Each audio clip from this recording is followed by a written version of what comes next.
Hello, hello, hello, hello.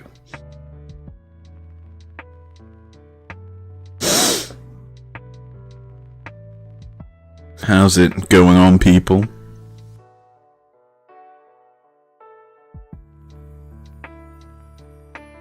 We're going live. Ooh. A little loud for me. Don't know why. But yeah. Sounds weird in my ear, not gonna lie.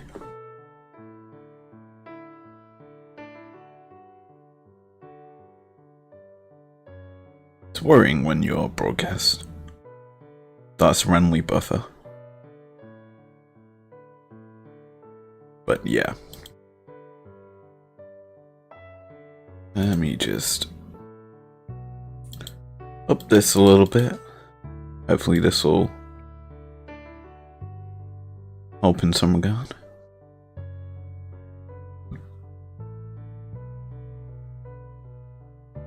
Just been out doing the Pokemon Community Day, and that was pretty chill.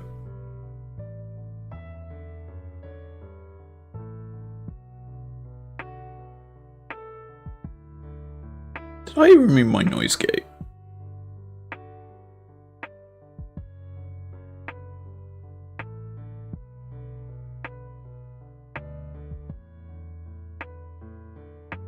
So, today we're doing the best of 5 between T1 and BLG.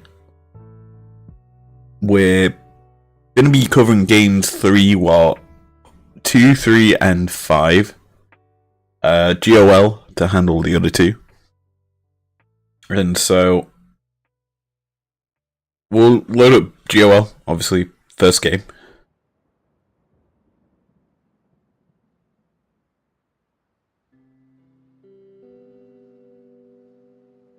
I sound so weird.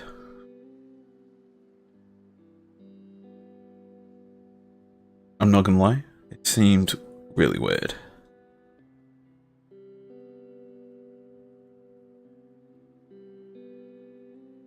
Hopefully this sounds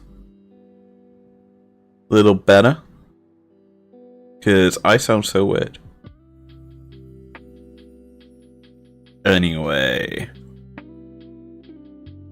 there we go. I'll lower myself so I'm not peaking as much. It seems weird how loud I actually am on here.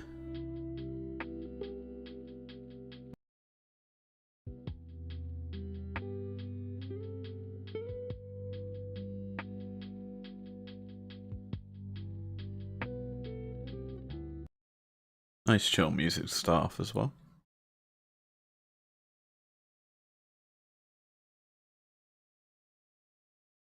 Oh, I've upped my bitrate a bit too much, it seems, as well.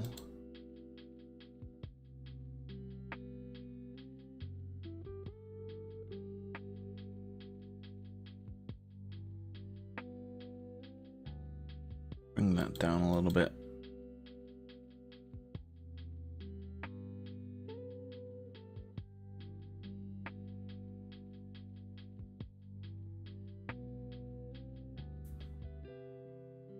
Ay.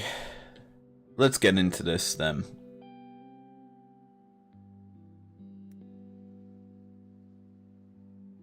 Game 1. BLG win. And they're on blue side. T1 on red. To start us off. Let's look at the picks.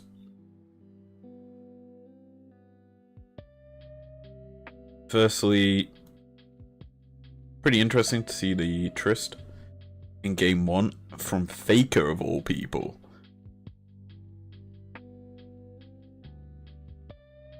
I don't typically expect to see Fakers.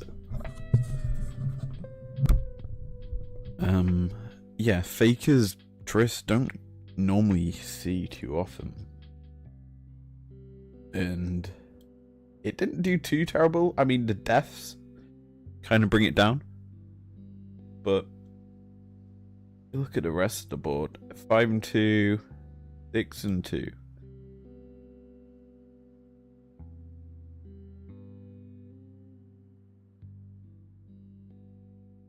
I like that.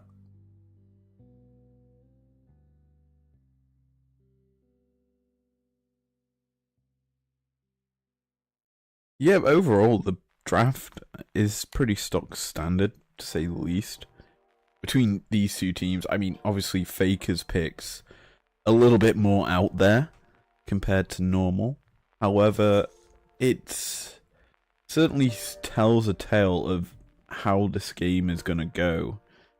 In the draft that T1 have kind of brought out, eerily similar to what G2 did to them the day before. This is like a G2S comp, low AP damage. In fact, there is none, bar say Edge, who has a bit. But even then, no AP means that these squishier comps can stack up with steel toe caps. Jungle in particular having a bit more bulk. Warden's Mail coming through there, so it was starting to build up some armor resist. Knight got a Medjai's, and I mean 6-2, 10 certainly does spell Medjai's for a game. However, it isn't necessarily the thing you tend to expect, per se, out of anyone at this tournament. Gold Graph is non-existent, we don't get them anymore, or MSI, but just looking at the stats, there was a bit of a mid-gap in terms of damage. Faker kept getting killed. He couldn't keep up in CS, but it was quite close. And it comes down to teamfight interactions, and I mean, Talia versus Trist. If the Talia can get the Unraveled Earth in a good position, then it's very hard for Trist players to kind of outplay you. The only other caveat is the rest of this Bilibilli comp provides a lot of peel in terms of CC and getting away. The seismic shove and push people away. You've got the Fate's Call to pull the Renata out from any situation where she's just trying to bait. And also she can essentially throw out her own hostile takeover. So there's a lot of peeling options here for BLG, which makes it really hard for T1 to get any picks. And so with the rest of the draft that T1 have, the Sedge, the Nort, the Cassante picks that kind of want to isolate and grab targets from the opposition, if they're not able to group up quickly enough and dogpile onto a target, it becomes fairly easy for BLG to outplay the team fight, especially with a Callista who's stacking up attack speed, low damage but high speed in terms of the attacks. It's always good. Same with the TF. They've got members who can just stack up the damage quite quickly, even if they haven't built damage items. And it is kind of similar with this Tristana in terms of how you build. The other thing, Gumayushi, not really able to provide much impact on the Senna in game 1. 2 items, Opportunity and RFQ. Oh, RFC, not RFQ. I'm used to working with requests for quotes, can you tell? But as a whole, it's a fairly easy comp to play around if you're BLG, and I like how well they actually did in game 1. So, game 1 covered. Should we cover game 4 right now? Yeah, let's cover game 4. The swing game. If there ever is one in a series. T1 win it in a bit of a bloodthirsty game. 35, 45 kills in total for both teams, and is quite high considering it's a 36-minute game.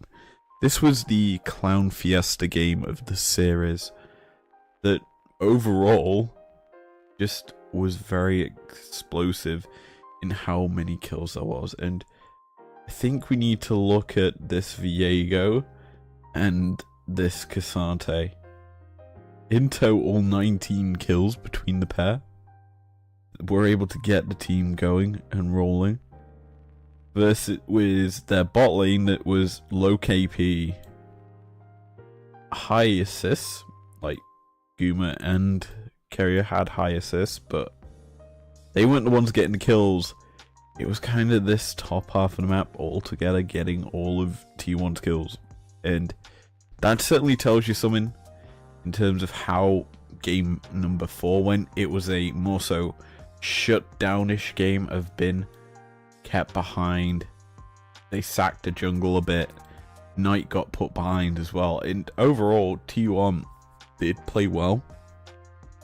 What I would say the caveat is, I'm not highlighting jungle, I mean mid damage, still a factor. Knight played a fairly good game. And I mean, he was full build by the end of it. Full AP with GA. Yeah, pretty strong. Faker nowhere near full build. Only has a fiendish codex for his last item. But he does have an ornament. So that's the other end of the play. So looking at the rest of the builds, it certainly felt very close. If it weren't for the fact that Knight was basically the only one keeping BLG in this one. But as a whole, I certainly think that this game was pretty nuts. And I wish we were breaking it down. Instead, we've got 2, 3, and 5.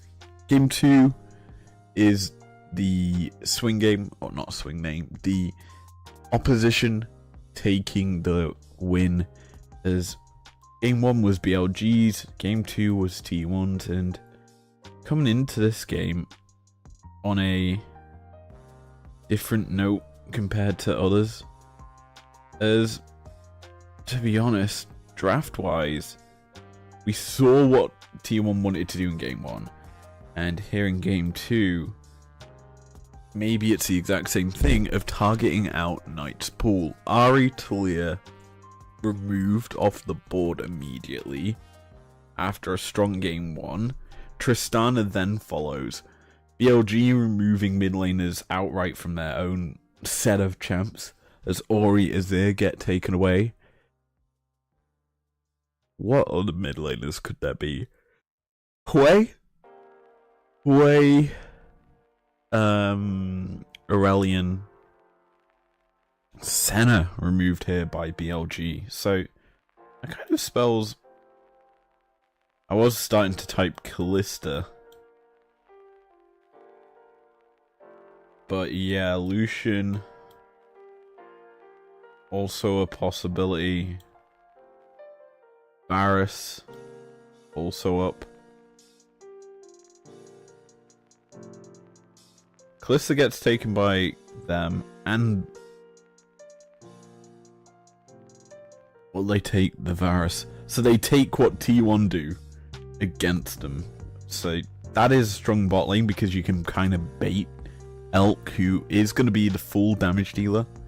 The Callista's there to more so support him in terms of yeeting him out of the play. Draven, Ashe, it's both bot lanes drafting heavy damage and they're full artillery. And that gets locked in for T1. They can either lock in their mid here to save going into 4-5 with bans, or they take essentially jungle. I like Sedge.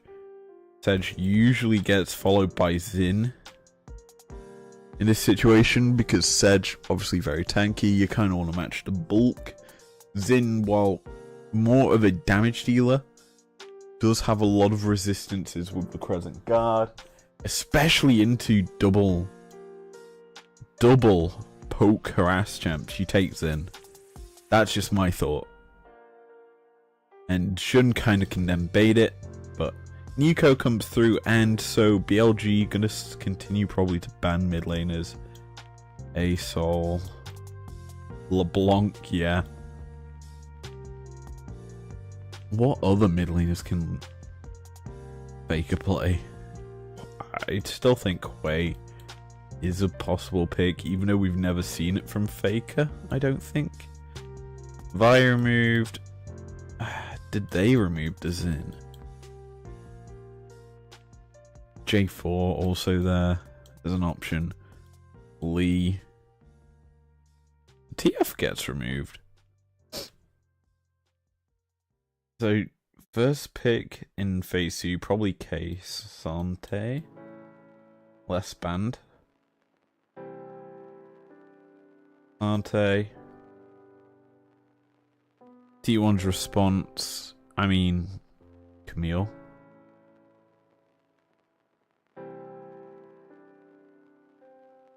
You get the strong engage. Vayne's removed, so that is looking like a Camille angle. Jax is up as well if they want to be a bit more spicy. If BLG lock in the Camille, but no. That's going to come through, and we're down to mid lane options for Faker. Of the picks that are still up, I think Asol is most likely pick for Faker. Because Syndra's not meta, and other picks around that wouldn't really work. Last pick is jungle, so you've got a flurry of picks. I think Xin is probably the best. I forgot Corky's a champ. And Akali. Faker Akali isn't something we typically see, but I think everyone remembers him for his like Assassins. His Zed back in season 3 was a thing of nightmares that people had to deal with, and I to be honest forgot Wukong as a champion. But it wouldn't be terrible into this comp that T1 have. Realistically speaking, you are looking to lock up the backline, get on top of a low mobility backline. If you time your Cyclone well, as the Draven throws an axe, if you Cyclone him before he gets to pick it up, you're pretty good in terms of the team fight win, because if he isn't killed off before your Cyclone ends, then as a whole you're probably gonna have him killed off. But if he isn't dead, less damage coming out from him because he won't have a spinning axe to pick up. Game 2, draft wise, I guess we can give an edge. I'd give the edge to BLG personally. The Nico is a bit more of a flip-floppy champ, but if you combine up with Fate's Call knockup or the Cyclone and you time them well, BLG have a really strong team fight that can quite easily dominate around objectives and control the game. But that comes down to execution, and going into Faker Akali, who will be on the backline executing alongside a Camille, it's going to be very hard for the Kalista to set up plays with Fate's Call. It's going to be more so a defensive tool that possibly will be the end of her life as we get into game. We need to keep our eyes on that mid lane. Nico as a whole probably will control the early game with the Qs doing a lot in terms of clearing the wave if done correctly. Ash Carrier stepping forward into 2 members, gonna be locked up with the E. Force the flash over the wall, but the chase comes through here from this Kalista, and over the wall goes Elk. And he sets up first blood for his support, and on is on it today as T1 quite easily give over first blood.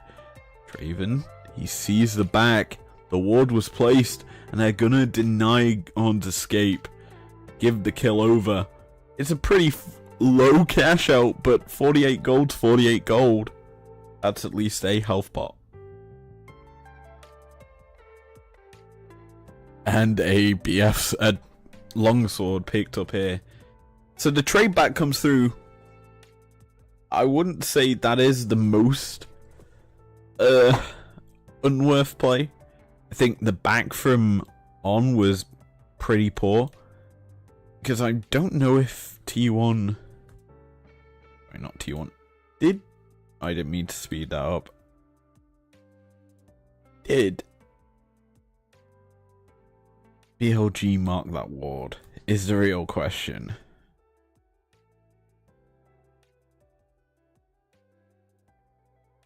No one stepped in the brush.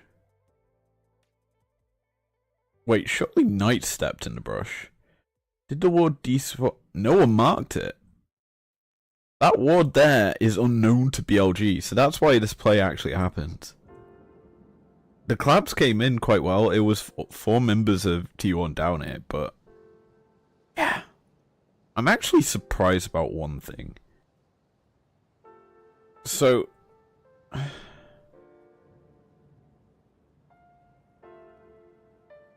I'm actually surprised about what On does. Because he is being collapsed on from here and here. So just watch his actual hopping path. So 1 auto, 2 autos, 3 autos. I think the 3rd auto, he could have possibly have looked to hop the wall. I think going here would have possibly have bought him a couple of summoners, because Faker's probably gone Q start, the most optimal of starts for an Akali. Who else is here? Sedge could have gone over the wall with the Q. I'm not sure if that's what she started. But actually we can tell Faker has gone Q if you look in the bottom side of your screen. That is pretty good to see. But maybe On could have at least bought a summoner instead of taking 2 dashes to the side and not over the wall. And so he gets punished. Definitely should have gone or tried to go over the wall, because I know you can hop it, I thought, with Kalista. I know you can do it with your Q. That one I know. Anyway, lane swap McGee's happening. BLG head to the top side with their bot lane. T1 start bot side, which is the beneficial of the lane swap.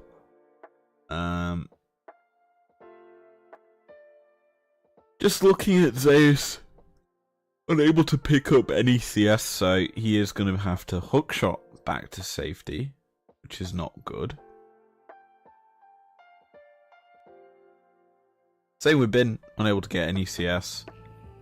The waves are going to obviously stack up in favour of the respective team on either side. And it's unlikely going to be a slow push. Carrier's just sitting in the jungle, bullying Bin away. It's Hail of Blades, Ash. But this is really good for T1 in terms of the fact that Carrier is doing this. He isn't gaining CS or XP, but what he is actually doing is marking the jungler, forcing him away from this bottom side of the map, and as a whole, making it so that if, obviously, Bin stuck around, he would have died to a tower dive, but it also makes it so much safer for Draven to just farm and hit this tower. And obviously in play as well, Zeus is sticking around bot side, whereas Bin's only just getting up to the top side of the map.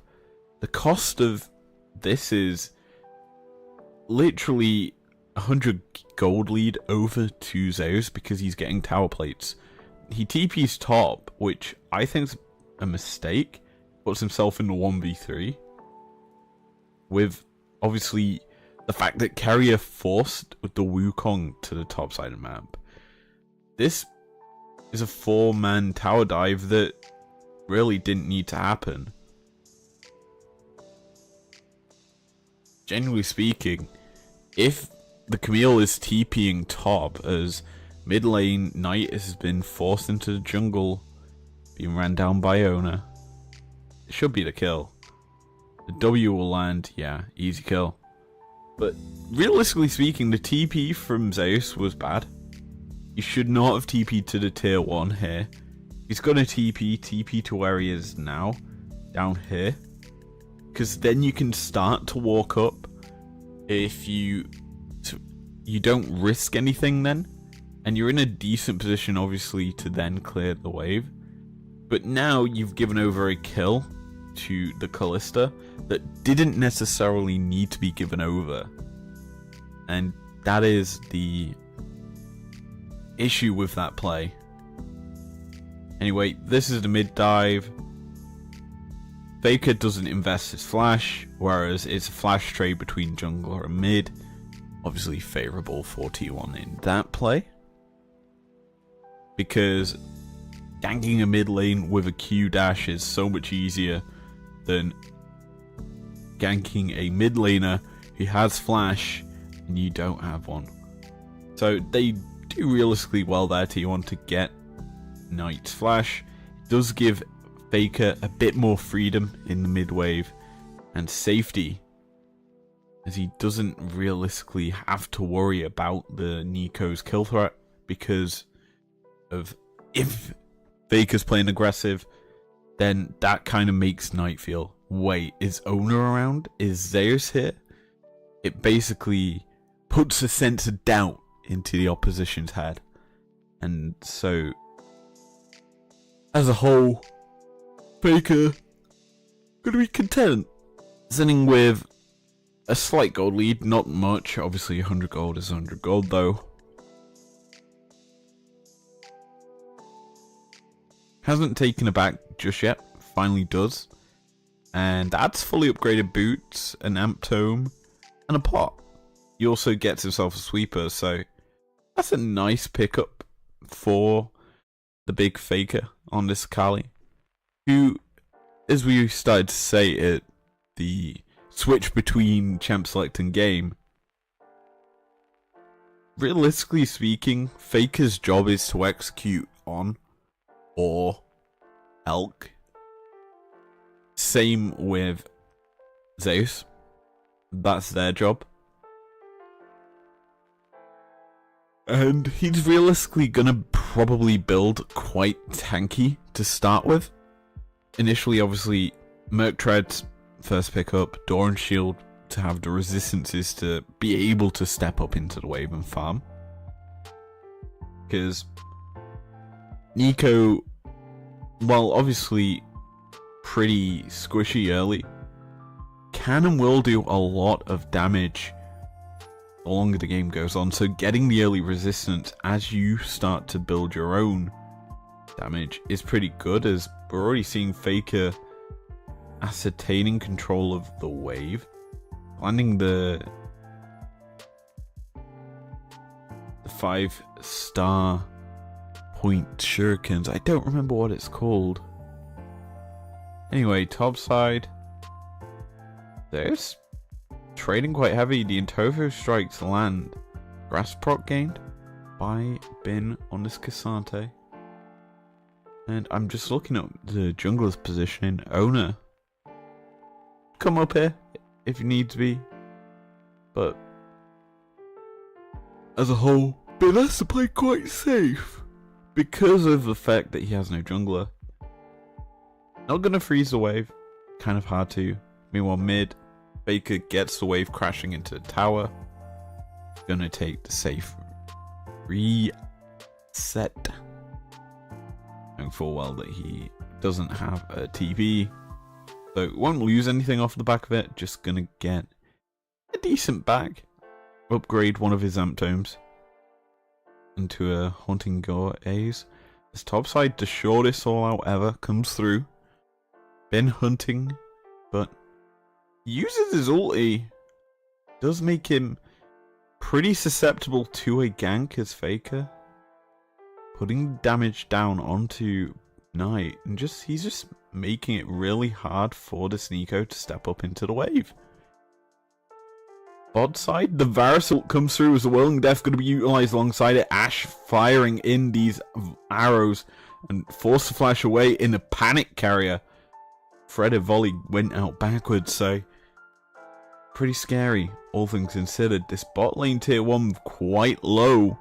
T1's possibly setting up the dive. Level up going to come through as the Ashe arrow lands. It's a pick onto this Kalista as the cash out comes through. 400 gold into the back pocket of Gumayusi, and he gets the double kill to boot. The chase down is going to come through from Jun as he looks to pick off at least one more, but Gumayusi stands tall and picks up the triple kill and the double buff.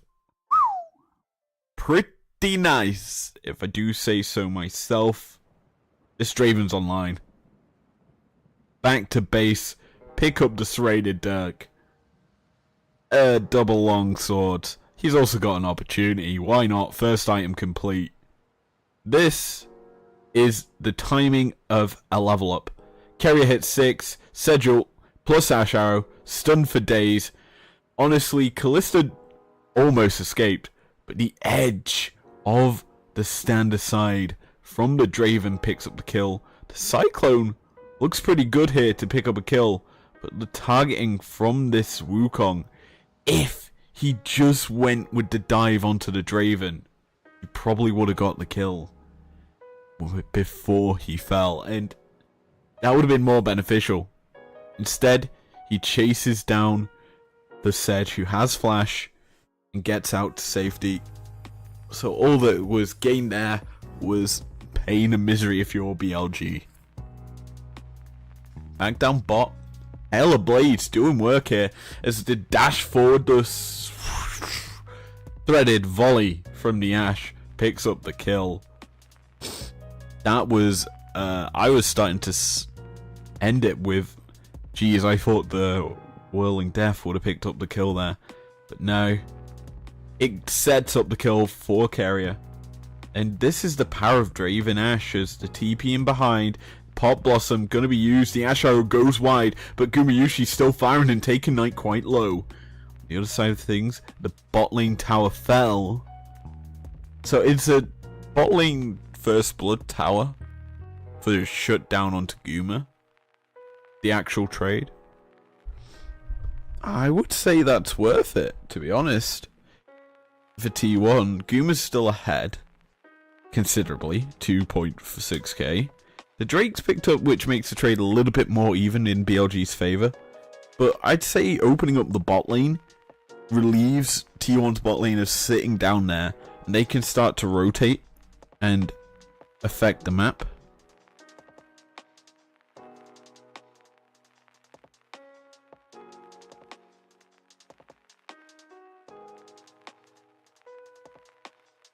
Anyway.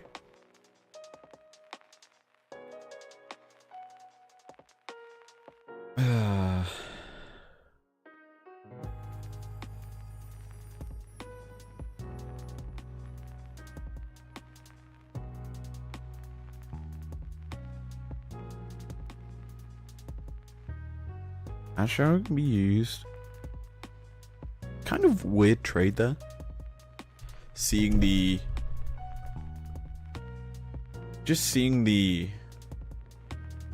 grubs get taken in front of you. But 6 grubs over to T1.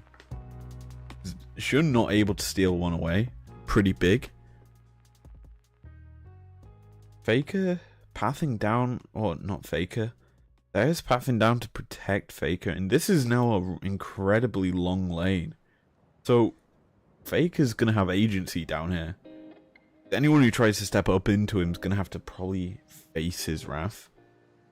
Now, whether or not Knight on this Nico can be able to do so is a different story. But as it stands, I'm looking at this matchup and Faker's got firm control. Has been gonna get aggressive. He doesn't have any real resistance to Faker.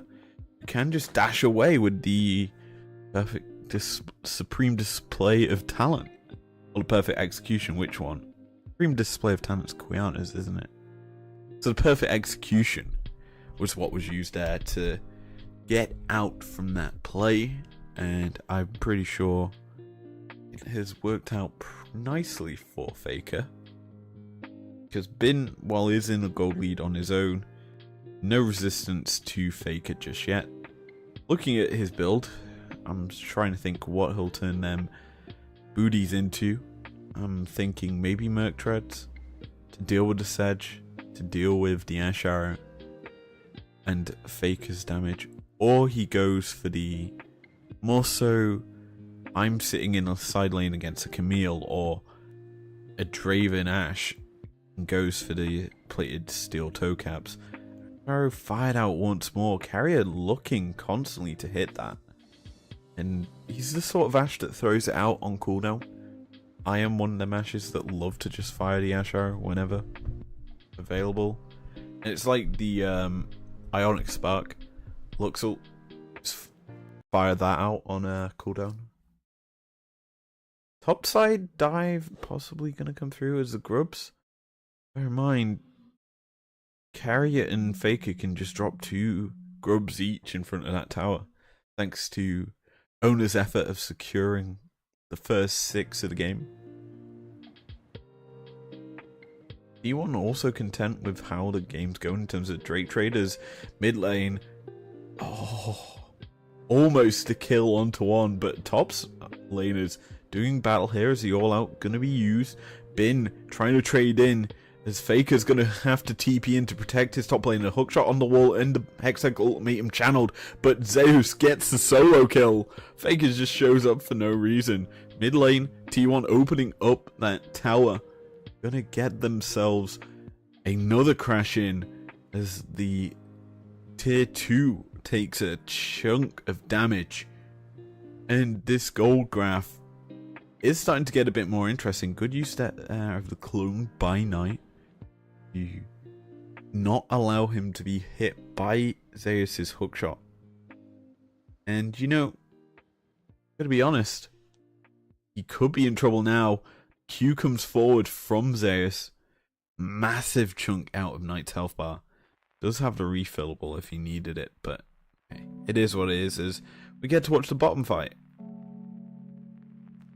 Bin hits everything, but the attack shield comes through from Camille at a decent time to negate some of the damage. A lovely use of the Hextech ultimatum to deny the Intofo strike knockback, which would have resulted in his kill and the death of Zeus. But he times it well, it allows for the outplay, and T1 now have 5 winning players against the opposition. LG starting up this Drake. Soul Point if they get it. Cloud Soul is the prize of this game. We haven't necessarily touched on that, but the power of Cloud Soul is pretty good if you think about it. That's a Barasult going wide. There's Gumayushi forced to flash, being chased down by this Cassante. And now, BLG on the hunt. 3 members of T1 are wayward. The Pop Blossom not gonna land. And I think that was a really well-timed E from Gumayushi to not allow Knight to get in. Anyway, T1 get out alive. Don't even lose anyone. They get themselves a lot of pressure mid off the back of Drake from BLG. And this game, very well controlled by T1. And it's coming off the back of Gumayushi in the early game. But hey, it's still looking pretty dominant from a T1 perspective. As, okay, so tier 2 falls. Ashar and the Varasult go wide. Whirling Death kind of goes wide. Guma flashes over Bin. And just watch the chase down. Stand aside, perfectly timed, If Knight had that extra second of movement, probably would have hit Uyushi. And that could have been a pretty deadly fight in favor of BLG. Instead, it misses due to a great usage of from the Draven. And to be honest, not something you would really notice during a live coverage of fight. Back to live. And Sedge is chasing down this Varus. Gonna get hit by the stun as onto the backside goes Zeus. Hookshot in, but he's in a bit of a situation. Varus ult tags up Shun as BLG can't continue the chase. They do a lot of damage to Owner and Zeus, but unable to execute them off. And T1 get to stay alive, get to play the map. Knight in the top lane, gonna kill off the minions that Faker responds to. And we already picked on it a few minutes ago. Gold leads across the board for T1, and it is a very strong position to be in. And I'm gonna go back to Worlds 2023 for a minute. T1 and I'm pretty sure JDG, when they faced off against one another, it was a story of one punch fights ending the game. As yeah, this Varus has been run down by the Sedge, finally getting to turn around. The Ash Arrow is going to land, and over the wall goes Zeus. Fate's Call going to be used to pull Varus to safety. That's a few oldies burnt by either team. It's going to probably be Draven and Sedge for the Callista safety. And now, essentially, what we were getting to before that pick happened was, it was a one and done sort of situation for T1. One fight and then end. One fight and then Baron. Or the Baron was used as the bait for the fight. And T1 have been very good at setting up Barons all year long so far. It's been their play that they go to, as Edge of Night picked up here for this Varus, realizing T1 are hunting him. The blood of this LCK second seed, just wanting to get the Varus's life. No Fate's Call now for a few seconds means that obviously Varus would have been susceptible, so buying this Edge of Night is pretty huge, as it does deny some of the pick potential onto him. Now, at this stage of the game, what I'm tending to notice is it's becoming just farming, or a farm simulator, that T1 are kind of winning out on, because they're securing the push first. Mid lane obviously wide open for them, as 18 seconds until Sol is on the table. I'm going to be intrigued to see if BLG step up for it. Judging by where they are, it looks like they will, as they've wrestled the entrance to the river in terms of control, but T1 not going to give it up or give full access into the river just yet. Carrier just bullying with the threaded volleys. Edge of Night could get popped, as the Hawkshot's going to spot out all of BLG. Zeus on the flank, going to be spotted out as Bin trying to just mark him and not allow him access into the backside. Faker coming in on the other side, and this is more so a three-pronged attack from T1. Top, bot, and mid at all avenues of attack. Clone out from the Wukong going to be forced, as BLG peeling back to safety, looking to get into the pit, but Carrier's just firing out the threaded volleys. The Pop Blossom is big as it gets onto three members onto the backside, but the Drake was secured by T1. A double kill over to BLG as they're hunting for T1. But on the other side of things, Faker's getting into the backside. Going all out is a Cassante as he gets a lot of damage down, and he's standing in front of T1. It's two members versus two, but Faker's gonna fall as Wukong gets a kill there, and somehow, someway, the fight ends in favor of BLG, but they don't get Soul. and they're still surviving in this game. Team fight execution perfect from BLG. However, they don't get what they need, as the big thing, the enchanted crystal arrow hits onto a clone. The Sigil doesn't get followed up on. The Varus ult does. The massive Pop Blossom onto 3 from Knight gets into the back line, the Cyclone on top of it, and everyone in the backside of T1 just get deleted. Now, while that was happening, the dive squad of the Camille and the Akali get in onto essentially Knight and on. They kill them off, but the issue is T1 don't have enough bulk to survive the onslaught that Zeus can, who saved his ulti for so long because he was hunting for the Camille and the Akali. Anyway, T1 putting a bit of fake pressure onto the Baron, pulling BLG up to the top side of the map, and this is kind of important that they do this.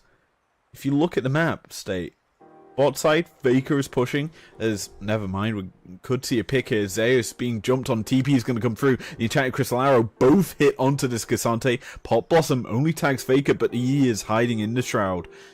E1 pushing, corralling BLG into the top side, into this chokehold, but they get a lot of ultis out from BLG. You kind of can't continue to fight. You can't play this stage of the game. T1 could honestly turn back to the Baron as Faker hunting. Just gonna walk past this Cassante, as you do. But yeah, as I started to say, Faker secured pushing bot side. The T1 have constant, well, a free laner push. They secured mid lane for a bit, but BLG kind of answered it. The only issue is right now, bot lane is a situation for BLG that they can't necessarily deal with. And T1 will possibly kill this tier 2 without any real contest from BLG. Because Cassante will get over there actually now, so Bin going to be able to deny the push. So there's that. And in fact, I think the wave crashed and then it's starting to push back now. That's what's actually happened.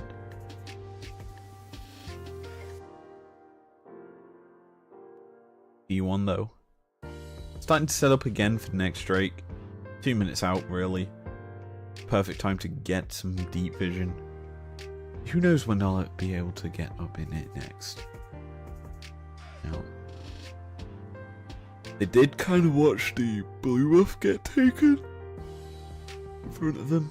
Not going to be able to steal it or realistically give away their position. BLG kind of are just farming. Intent to farm. 3 items on this Varus is a pretty strong position. Even though it's 4 completed on this Draven, which is the other big power point. Full lethality on both of them, and we haven't touched on it yet. Hubris in the pocket of Gumayusi. Not a typical item we've seen, considering it only was added this year, but it's certainly a I'm feeling cocky and ahead of you, so I'm building this so I can delete you even quicker type of item, as he is really in a strong place. Just looking to see the fact that he's got 170 stacks in his back pocket. They'll probably caress over 190, 180 by the end of the play, as Varus going to use the ult. That's a big Sigil going to tag up. The Whirling Death going to come through as the Fate's Call is going to land as well. The Enchanted Crystal Arrow does hit onto this Wukong, who is forced to Cyclone to the backside. But look at the back end.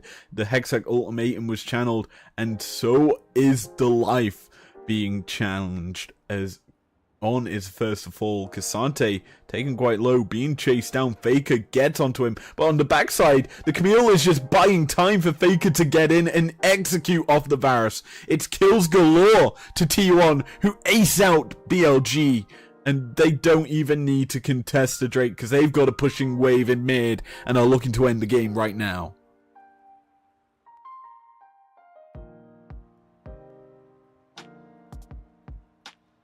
Simply put, that is a clean execution of play. You sacrificed Camille to buy time for the rest of your team.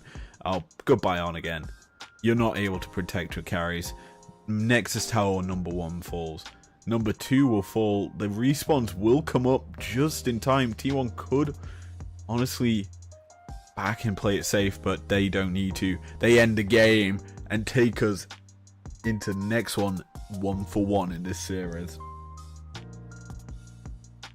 I want to watch that last fight again, because from an analytical standpoint, there's a lot to break down and to talk about.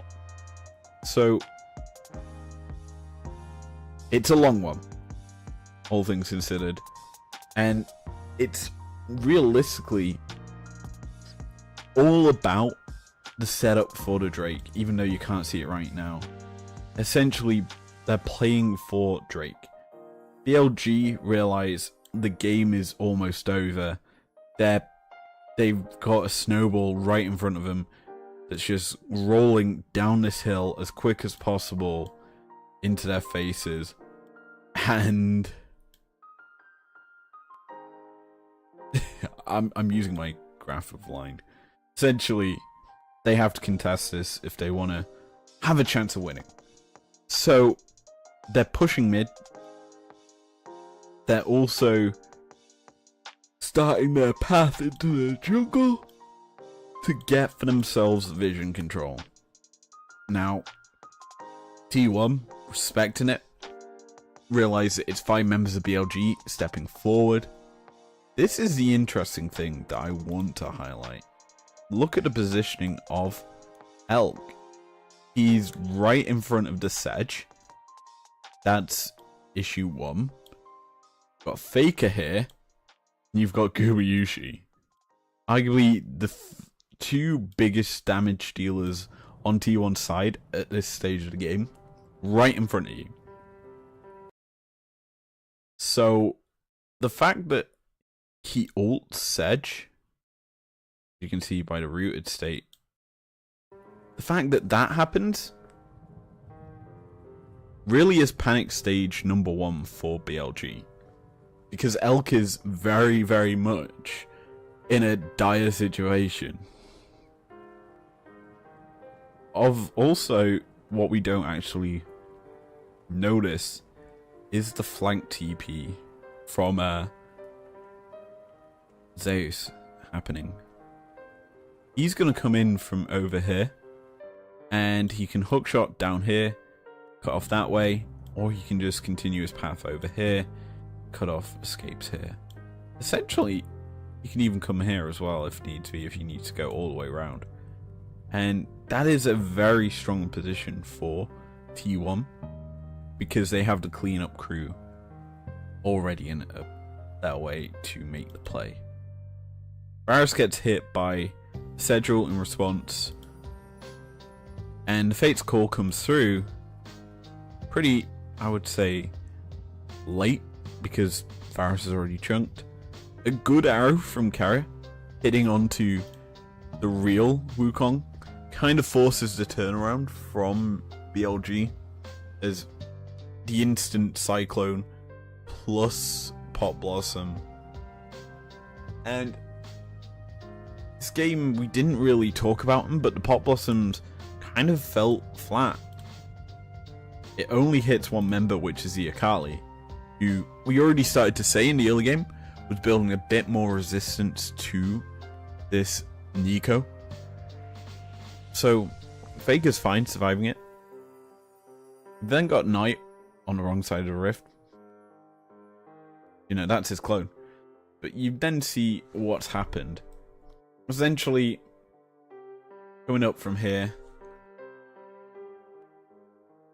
Zeus comes in, and he's just buying time.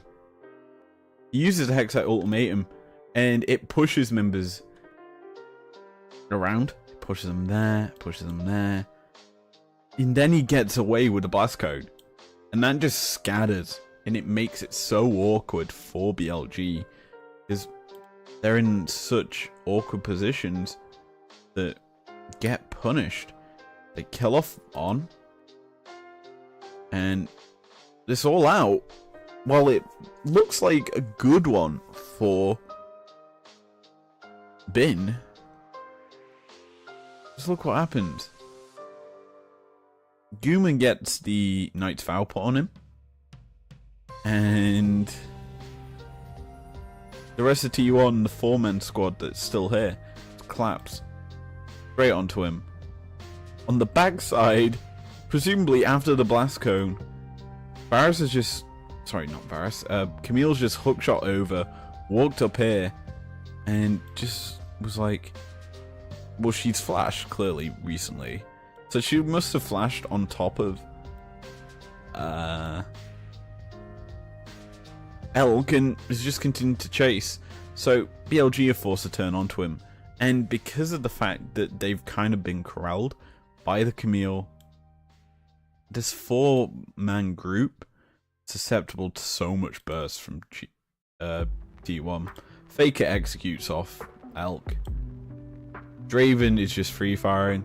Faker kills off another, kills off his opposite man. Guma's still alive, and he's able to heal off the wave. And T1 end. It's what I'd call a masterclass in team fighting versus a masterclass in getting caught out in bad position and punished for it. That's kind of what happens there, and why T1 win the fight, and then the one and done. Simple as that. One fight and you're done. And T1 win. Game 3. Going into draft, and I immediately want to draw your attention to bans. Pretty similar, except this time the Ash is removed by BLG.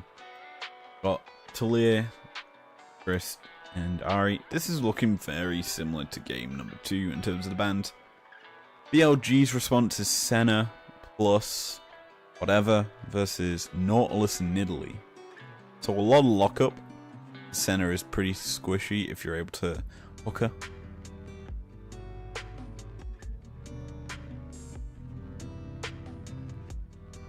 Ornn. So the interesting thing about Ornn is it kind of has fallen into the support role more than anything right now.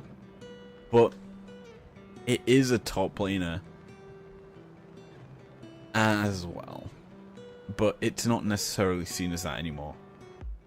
Especially if BLG lock this in. It kind of reveals too much of BLG's draft in the first phase.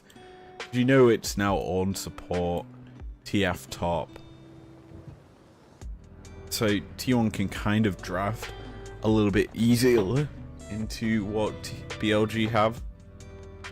And I like that for them. I think knowing that it's a TF, you can kind of go for a more aggressive option. Camille wouldn't necessarily work here, so maybe Cassante. But T1 prefaced the Callista again, realizing they haven't got an ADC.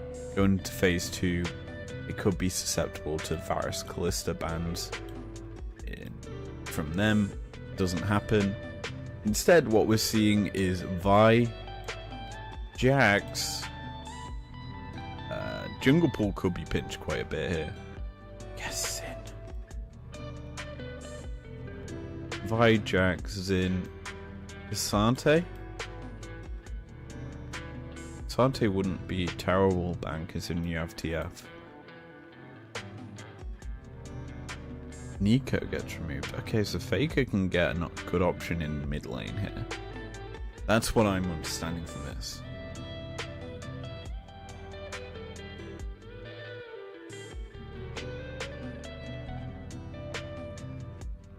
Okay. Please give me a good option, man. Camille gets removed, so it is looking like the Cassante angle here for T1. Go Cassante. Pure counter pick for Faker as my dogs start to bark. What do BLG go for then? I mean, options-wise, is jungle. That's the Yasuo. Give me a minute. I want to shut my dogs up. Not like that, but just tell them to be quiet.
Okay, so draft-wise, Xin comes through, makes sense. I like it.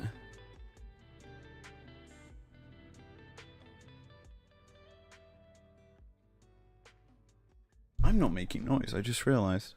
One sec.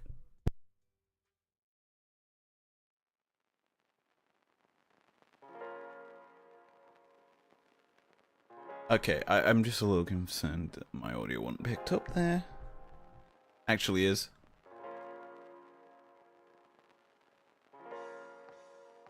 So Yasuo, let's talk about it. It's kind of interesting because you've got quite a bit of setup. Fate Score, Nautilus, both time well together to make a decent ulti combination to set up for the last breath from Faker.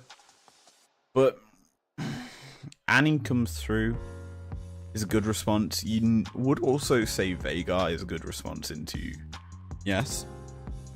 Zac rounds out the comp pretty well as you get knockups. Basically, if we're describing this comp, it is a 2-threat attack from T1. It's top and jungle.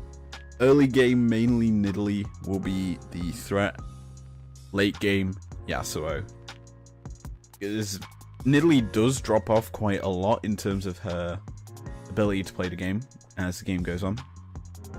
As you look at the lineup that BLG have, then Zhao, Ornn, two incredibly tanky options that can essentially just survive the Nidalee spears and the actual heavy engage.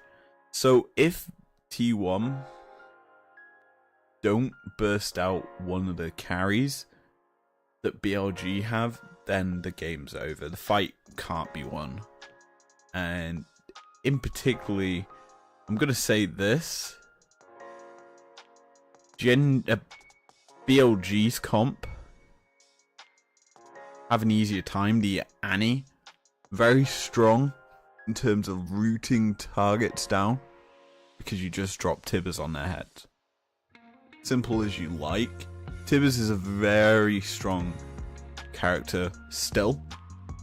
Especially, I don't know if we've looked at Annie since her minor rework of abilities, but the fact the Molten Shield can be placed onto Tibbers and or other targets means that it's so hard to kind of deal with her.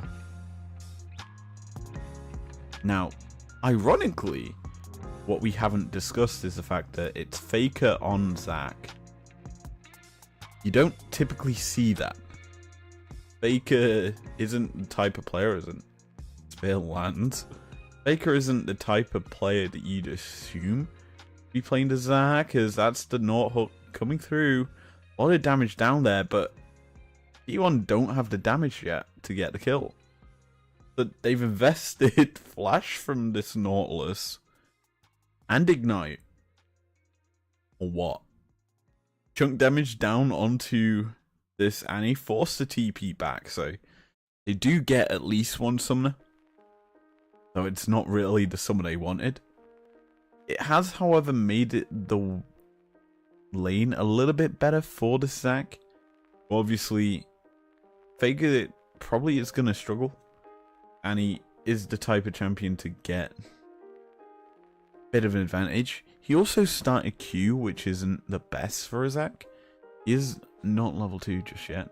Once he gets level 2, farming becomes a little bit easier. You can W the wave. But he's still kind of stuck at this stage where he is going to be heavily outpaced in terms of clear. Even though he has hit level 2 first. Bot side, bit of an engage coming through from Nautilus. He's looking to chunk out targets. Won't result in a kill. But it's still a decent chunk. Top side, I guess we can talk about TF into Yasuo. Essentially, it's kind of the battle of the win wall. You win wall the gold card so that the TF can't stun you and didn't force you to miss CS. As a whole, it's a very weird matchup as Sin's pathing up here. Gonna spot it. Flash is traded from jungle and top. You want to know, I think they can content with that. Obviously, Shun didn't actually know where Zeus was, so try to predict his positioning with the wind becomes lightning. Doesn't get it. Instead, just trades Flash for Flash. He may have had kill threat if he didn't use wind becomes lightning. Hey, it is what it is. Being bullied out of his own jungle. Owner trading aggressively. Goes into the other form. Jumps on top of the Xin. First blood. Over to T1's jungler. Gets double buff to boot. And he also steals away the blue buff. I think. He may not be able to as Knight. Coming across. Throws the center. Smite comes through. Over the wall sits this Yasuo and TF. But yeah, it looks like death for Owner as the buff transfer is complete. They get it onto this TF who didn't really need that. It certainly makes it harder now for the Yasuo to play lane.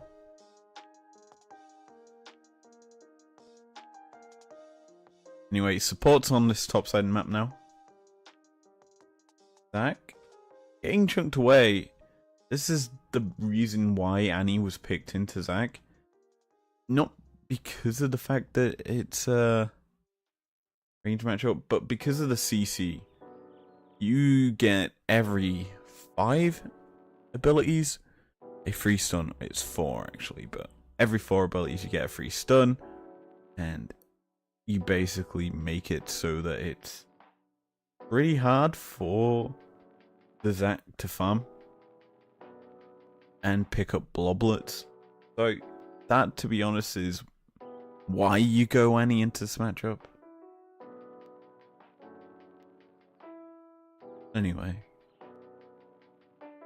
bit of a freeze being set up topside by Zeus. And nice, unfortunately for him, Finn is around to make sure the wave crashes. Make the matchup a little bit better for him. Mid, TP going to be used by Faker to get back in lane. Has a null magic mantle as Owner was spotted. You're mid. Annie drops Tibbers. And this is the bullying effect that Tibbers can do. Top side. Bit of a trade. Just a standardized trade. Nothing really too special. As Grubs are started up by T1. Owner gonna be the benefactor of taking at least one, probably gonna get the second. Maybe not, as Annie gonna bring Tibbers along. As Bodside, good bellows breath out from this Orn to try and negate the engage from T1. He does manage to do so and get away with his life, but the damage is done. T1 get a favourable trade and they're looking for another hook. It goes wide. There's the W from Center lands. Owner's showing up now. He avoids the ward as the hook lands. On getting chunked out. Power dive, a possibility, is a good pillar from this on. Denies carrier's escape. The 1-for-1 trade. Support for support. Kill picked up by Nidley. Versus, I'm pretty sure, the center. Like, I think that's more beneficial to T1. Obviously, we were saying how Nidley needed to be the carry in the early game and ramp up damage. That's one thing that she will be able to do plenty of with her sorcery boots in the back pocket. Don't know if she actually backed yet. If she did, that's pretty far behind in terms of items, as the Tunneler was picked up by Zin.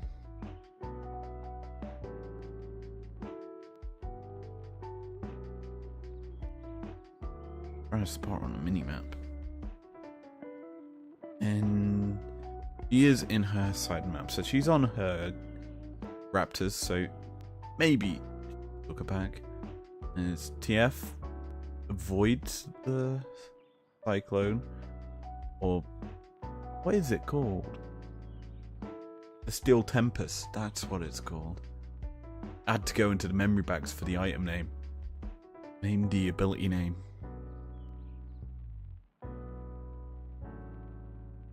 Is that Yone's ability name? I don't remember. One of them has Steel Tempest as their Q name. Is Arya gonna be tagged, hit by the W. 3 members of BLG down here. Just gonna get the soul, be content with picking that one up off of the body of Carrier.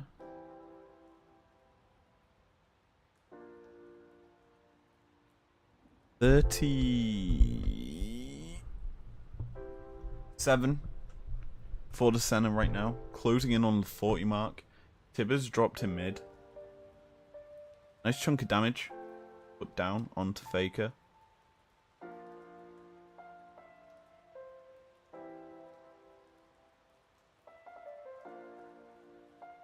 It's going to be a play over LG as well on the top side. Trade will be Drake. And game 2, obviously 6 grubs was secured by T1. Versus whole point for BLG was the long run trade, as Annie's just utilizing Tibbers to just chip away at Faker's health bar. Finally Tibbers falls, but it's made it really awkward for Faker to clear the wave.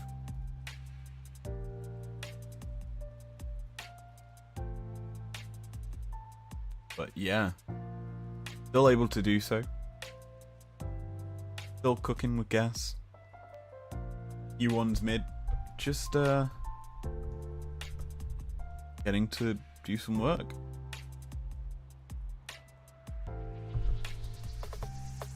Now, what I will say is the game is a lot slower. It feels a lot slower. There isn't as much aggression out of these two teams. This just yet, as Destiny's going to be used. Flashing over the wall goes this Nidley, but she is locked up and trapped in her own jungle. They get another kill onto the center as well. Elk getting paid early. This one.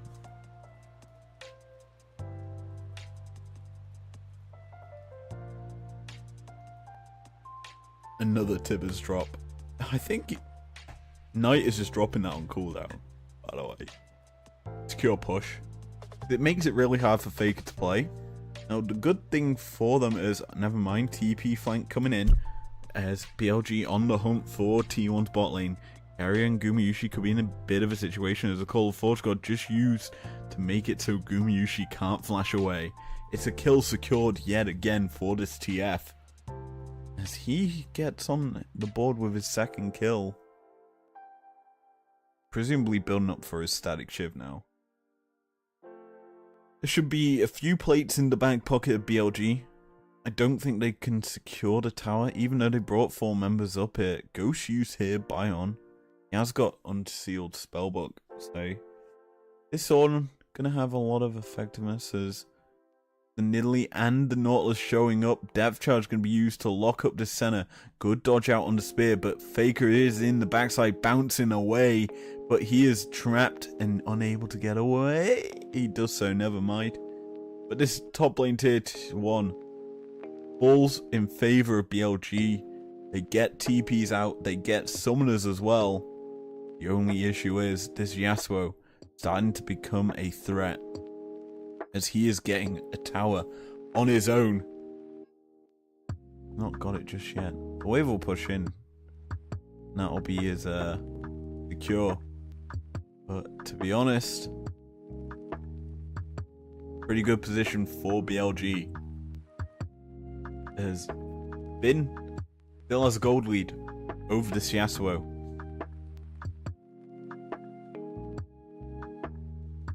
And that kind of is a sign how things are going.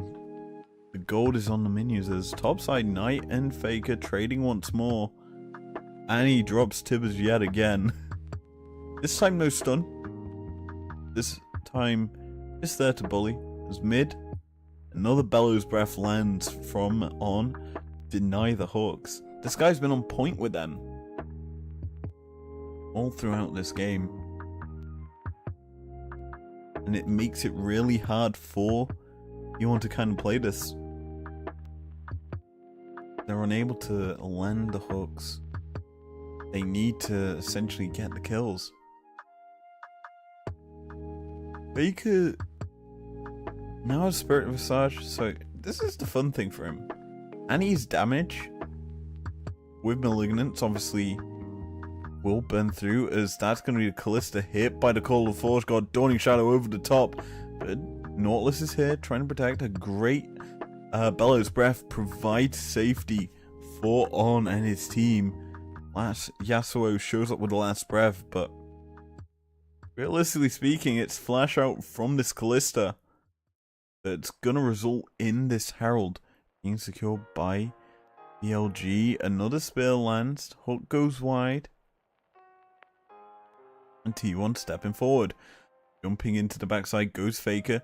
He's getting onto this Herald as well. T1 TPing in as they're looking to fight BLG on the retreat. They haven't got an on there, and that's going to be Herald secured by T1.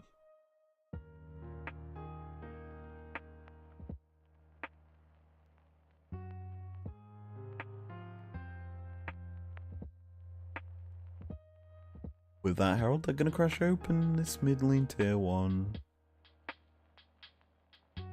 But on the other side of the rift, Bin's going to secure the bot lane tier 1. So we're still getting tower trades even across the board in that regard. T1 probably going to start to pressure topside. Faker's already up there. Expect maybe Owner to show up. Over stack that wave. Get the tower. And then a pick. But not going to do so just yet. Instead, T1 setting up for a possible dive. X-Flash out the river comes Nautilus. As the TP into the backside comes from BLG. Let's bounce from Faker. Not really doing too much as he is just being whittled away at. The center shows her damage as a massive Tibbers does its job locking down Zeus. The passive from Faker gets popped and the Call of Force God perfectly executed to kill off the Callista. Down goes the Nautilus alongside it. And T1 lose 4 with only Owner making it to safety. BLG clapping back into this series. And game 1 it was 6 grubs, 2 T1. 5 does about the same for BLG, who are already putting pressure down, securing 2 towers off the back of that teamfight win. And I'm gonna be honest, because Carrier missed the hook, T1 kind of fumbled the bag there. Yeah, I'm gonna start up this Drake with Owner being alive still. Should be able to get this. I mean, Zin's not gonna be there in time. Anyway, hook hits a minion, which is bad. No ulti used here by the Nautilus as well. So, as a whole, it's kind of a poor engage initially. Faker's then left there to stand in front as another hook from the Nautilus goes wide. The Tibbers was phenomenal, as it just made it so Zeus could not fight. And Call of Forge got perfectly timed. Hits the Callista. The follow-up chain of damage comes through. Knight secures the kill. And BLG outplay T1's attempted gank.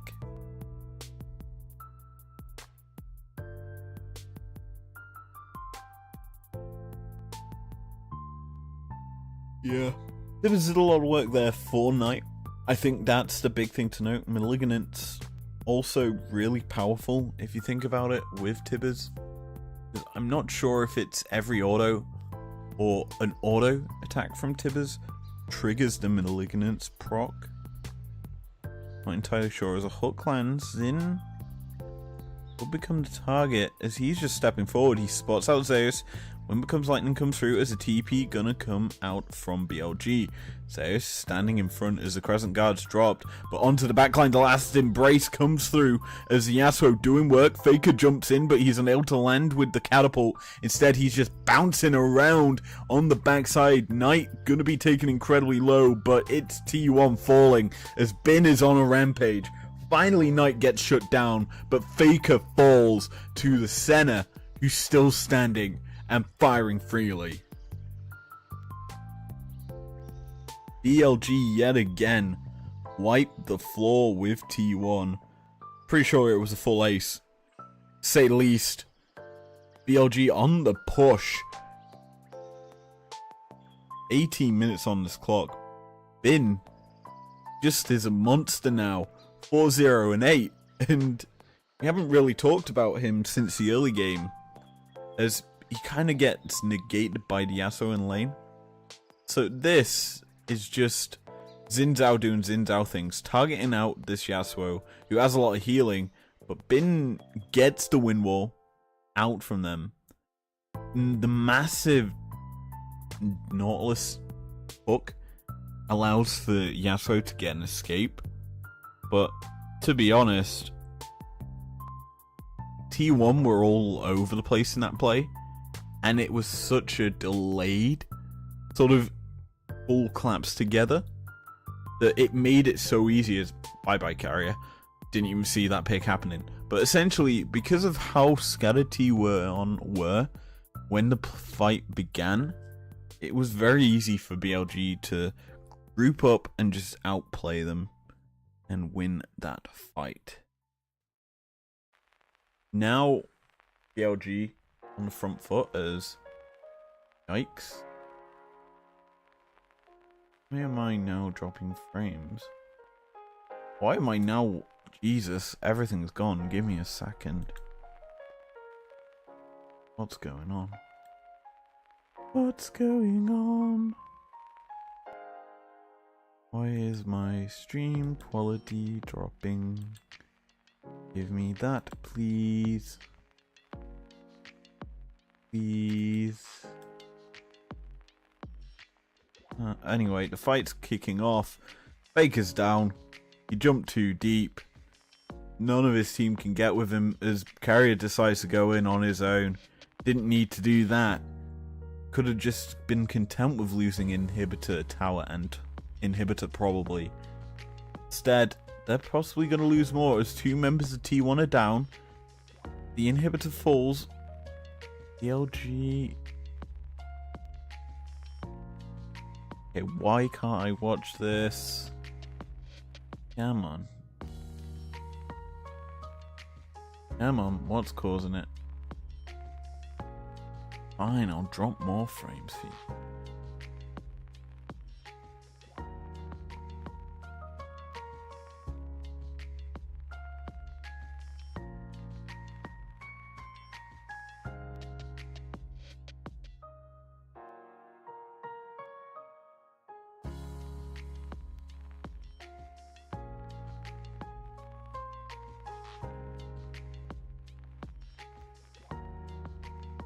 I can explain why I am dropping.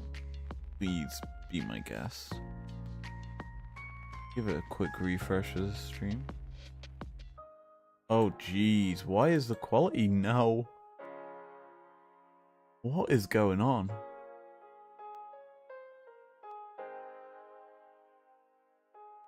Anyway, yeah, carrier gets killed. Easy peasy. T1 can't contest or stand around because they've just overstacked.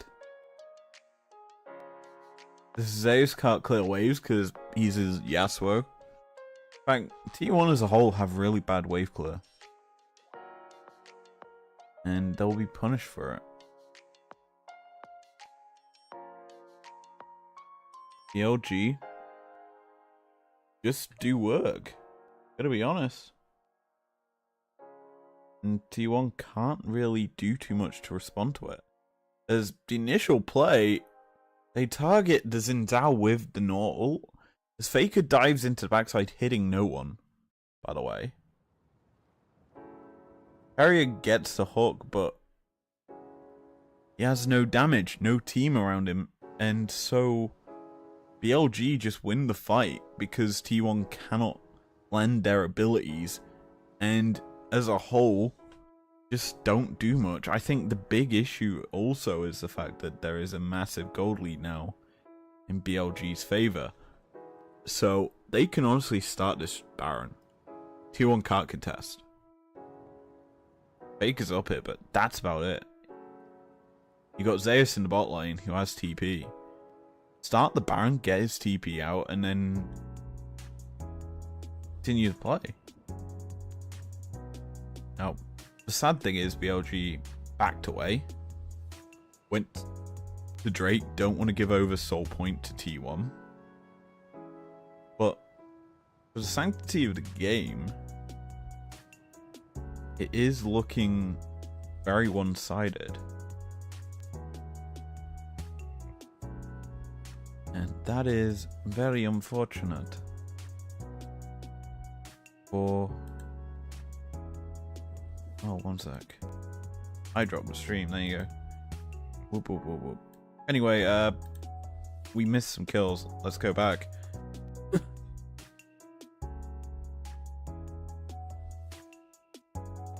Flash, Tibbers, Dawning Shadow, dominating, and TFTPs in when Destiny gets a kill. I think this is the best way to summarize this game.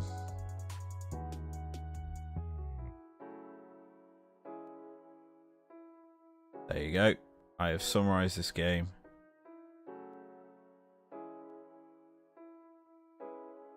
Now for the Nexus push. 2 members down, jungle and ADC. They get the Anarchy.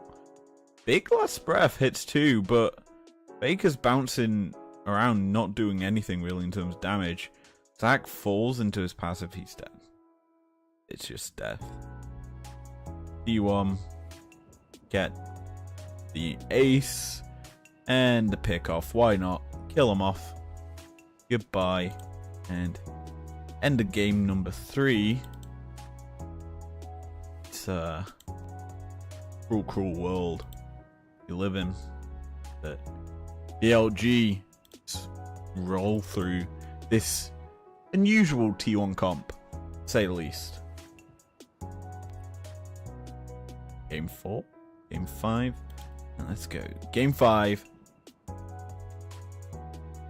The decider of the series. Winner goes to the finals, which we'll be breaking down tomorrow evening. It's been a while since we've discuss league. A league finals anyway. Doing it a day out, I know. But I watched it this morning.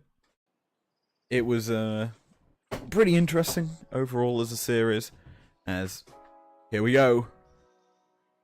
Game number 5. BLG on blue, T1 on red. Already the bans are flying through. As Azir, Ori, we're seeing the same bans. That's a change up. Renata removed by T1. They realize the power of it with Kalista. So, Kalista, Senna, still up and available. One of them could be removed here or here. Ashe removed. So T1 not going to get their patented Ashe pick. Instead, it's removed. Lucian removed. So it's going to be Senna first pick. Kalista. Kalista plus what? Not. Because we just saw it. It didn't get to do too much. The LG performed well on the Senna. I think then you've got to look at other options. Pair alongside it. Ornn was the other. And so Senna gets locked in. It found success last game. That's all that needs to be said. Ornn paired up well. Talia for T1 and the Naught. So they're not going to show their bot laner just yet. I mean, Draven is an option. And so is Varus. Ballista on free. There's options here for Guma if you want to go for them into this Senna. I think you have to lock in the Ornn here. You kind of know it's coming. And then that leaves an option for Knight. Does he want to go for his mid lane pick here? Does he want to save it for second rotation? Considering the fact Faker's shown his pick, I think you have to lock in your own. I'm thinking that he has options Corki. Or Nico again. He's going back to the well. Obviously denied by a Draven last game that he played it. This time, maybe he won't be. Maybe T1 won't go for the Draven. They're going to go Varus. Okay. So, there's options here for the Varus ult to deny Nico's engage. Again, that's a slim possibility. Because the way Varuses have been using that ultimate have been pretty poor, to be honest, during this tourney. Not really seen a good usage of that ultimate. Fan phase, Camille, Vi, then kind of need to see these removed. Cassante, I am just putting them over here because the bans, it's actually a mirror draft, to be honest, from both teams. So any of these can really be banned out. Nidalee wasn't one that I was expecting to see, but it's something we've got as a removal. I think if we're continuing the pool bans, I think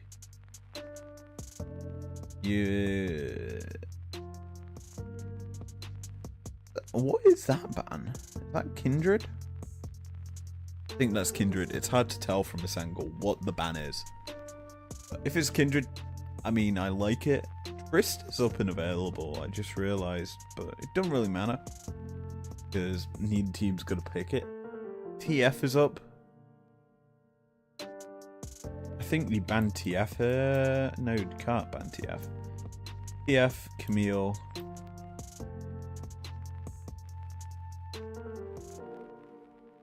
Dante. Premier tops that are up. Jungle Viego. Will it be another pop-off performance for Ona? Hard to tell. Sedge. Zin. J4 technically. Depends how you want to play this. Still options for BLG to go towards here in the jungle. They go for the Xin. Do have to show their top laner first. Premier options here. I'd say take the K'Sante more than anything. You get the bulk in front line to deal with the Viego. Deal with the Varus and the Talia. You're a bit more of a threat. TF's death and more so the picks. Okay, Camille kind of combines the two styles of the TF and the K'Sante. The upfront getting the backline damage with a bit more sustain. That is the Camille. So it's a combo of the two. But yeah, K'Sante comes through as the other option for T1. So the drafts are complete for game number 5.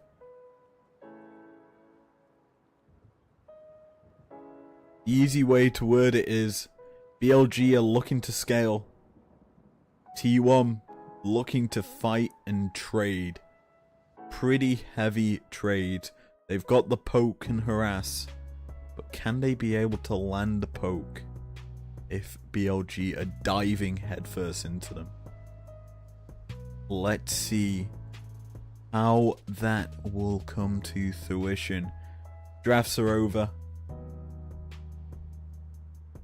Time to round it out and get onto the riff for game number 5. I mean, BLG and T1. This is this series reminds me so much of the MSI semis last year between these two teams as well. BLG came out on top on that day after 4 games. 4 brutal games they eventually won out in. This time it's taken 5 and they do it again.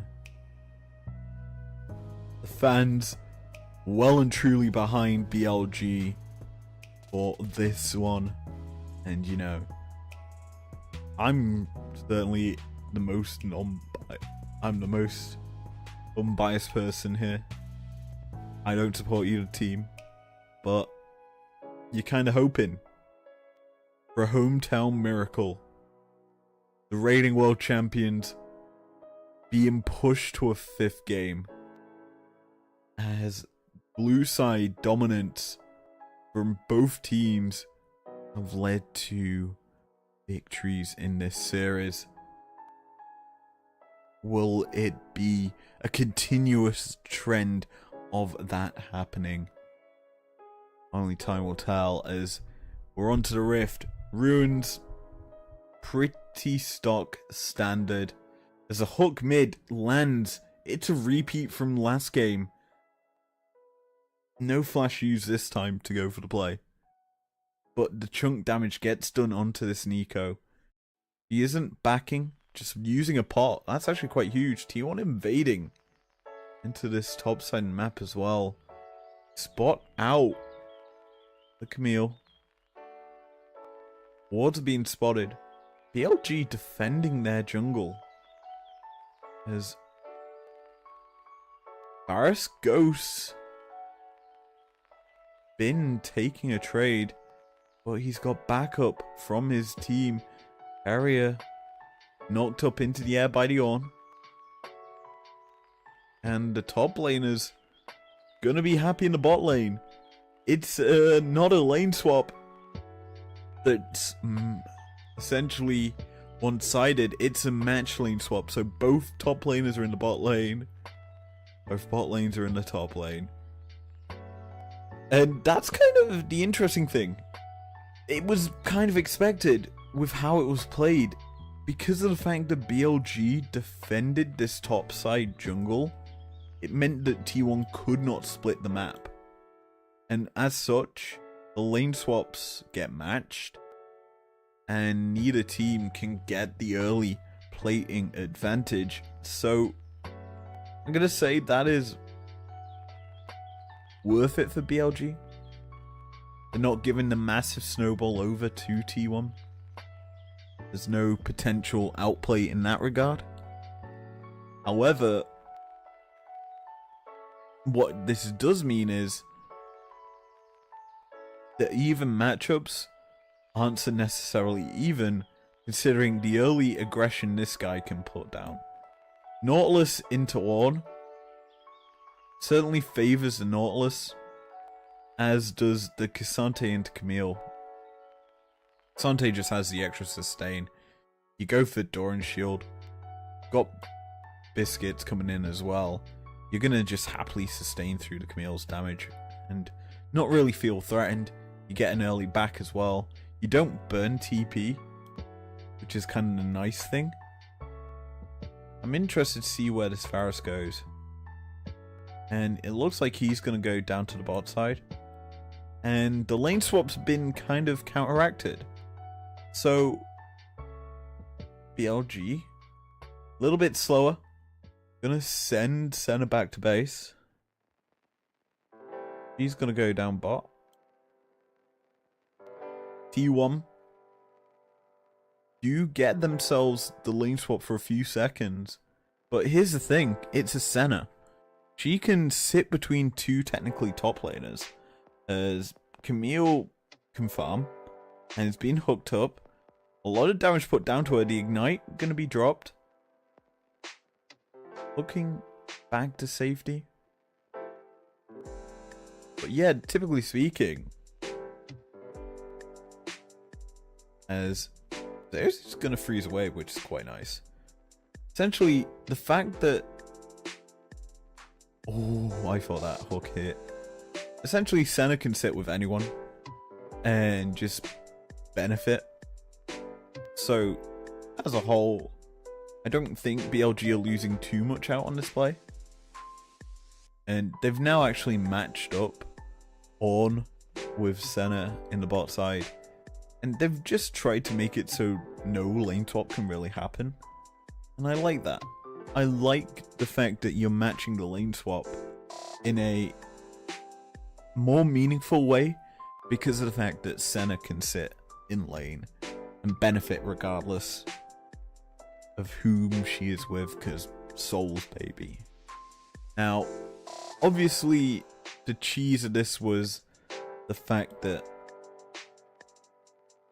this K'Sante got a slightly better lead off, considering both lanes kind of have been frozen here by T1 in a more suitable position, and they are actually slow pushing the wave out, which is good for them.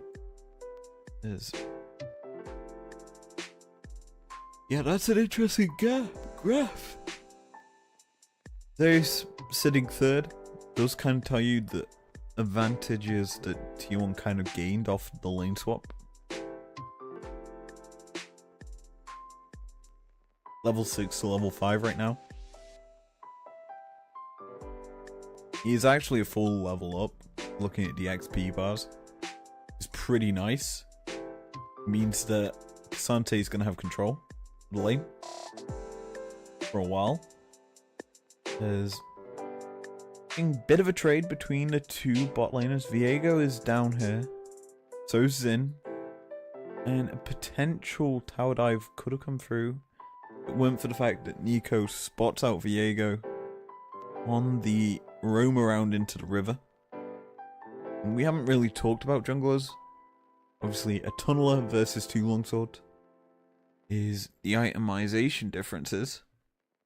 So, realistically speaking, all that means is Xin took a later back as a slight CS lead in favor of Owner,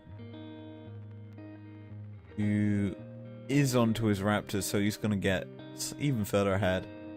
Now, Faker could flash here. Hot Blossom comes through. As here comes Xin. A massive seismic shove puts this Xin under the tower. That's well played by Faker. Realistically speaking, you would have thought maybe he flashes the Pot Blossom. But no, he realizes he can kind of bait in the Xin to jump on him. Seismic shove into the tower. Biddity buggity boo, the kills come through. As bot side, all of Force got used, and they're looking to kill off this Nautilus. Unable to do so as Varus trying to trade back, landing the ulti, hunting, killing. The hook comes through. Carrier though, he isolates himself and gets killed off. BLG get the kills in the bot side, and I think that was a misplay from T1 more than anything. It wasn't an outplay. Carrier tried his hardest to get the kill, but you don't hook into a Lord, and you don't hook into 2 members. It just is not worth it. BLG get to continue to stack up as this is a really good play from Faker. Once Zin's on top of him, the seismic shove perfectly angled pushes him into 2 tower shots. Diego's there to secure the kill. Bot side, hook onto the center, gets the cleanse and the flash. A massive arrow from this Varus, but Ornn's the main damage in the spot lane right now and can do a lot of work. As top side, Hexac Ultimatum was channeled as Cassante goes all out, and he somehow almost outplays it, gets the flash from the Xin Zhao as well. That was a 4-man tower dive that almost was an outplay for Zeus. Anyway, the lane swap tower kill. It's just slightly later now. As TP's gonna come in. This is kind of bad. Dante could have been prey there, as the bags from BLG hadn't fully channeled. They could have honestly have stuck around and gone for another tower dive. But choose not to. Probably wiser. As I've not really talked about it. Well, jungle objectives. First Drake and first Grubbies go over to T1. Minute 50 until second spawning. So either BLG tie up that objective, or T1 continue to stack. And I like T1 stacking as Faker in a pretty big chunk. Getting hit by the, get what it's called, tangled roots, something like that. E from the Nico, as I'll call it. Ante hunting. This does damage as, yep. Them wards from BLG spotting the lane switch. Just look at what's happening. Zin's pathing up here. So is Nico and Senna. This 4-man tower dive from T1 could be thwarted. They're not going to do it. Instead, just going to get the demolish proc and a plate for them. As Ornn's just farming. He's hitting this tower for free, baby. T1 not down here. Response is slow. Faker not gonna TP. He's holding mid. This is really worthwhile for BLG. They respond to the T1 play, which kind of petered out. They get for themselves some plating in the bot side. The Ornn, who kind of benefits the most from that because he wants to level up quicker, as Varus ult tags this Xin Zhao. The Crescent Guard comes through, but it's a little bit too late as Viego secures the kill, and now T1 are fighting. Pop Blossom lands onto 3 as BLG fighting back. Bin kills off the Xin Zhao, but Nautilus secures a trade back. It's somehow an even fight as Zeus is just split pushing. He's free farming, baby. I'm interested to see where On is. He path up. Looked like it as Faker getting the damage down onto this Ornn. There is a little bit of a level difference. As it's a good Varus ult. Start it off. Present Guard, unfortunately, was allowed to channel. But it's a good execute of the Xin before the Dawning Shadow comes through. Then it's just killing off Knight, who goes in on his own. Senna can't really stand in front. There's no Ornn there. Speaking of Ornn, all Forge God is going to be used to get the flash out from this Viego. And T1, they get 4 grubs themselves.